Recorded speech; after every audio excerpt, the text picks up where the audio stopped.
C'est cet argent-là qui irrigue l'économie des banlieues. On le sait.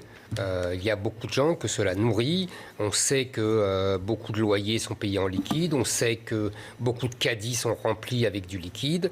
On sait que cet argent permet d'abord la domination de ces bandes sur tout le quartier. Dans la grande tradition mafieuse d'ailleurs, c'est-à-dire qu'ils font du social avec l'argent de la drogue. Et deuxièmement, je dirais, moi, vous savez, je suis toujours hanté par la guerre de l'opium chinoise.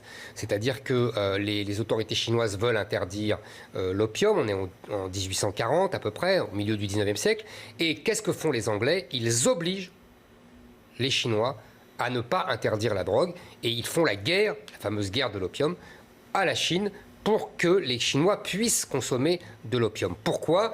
Pour abaisser la Chine et pour pouvoir la dépecer et pour pouvoir la soumettre.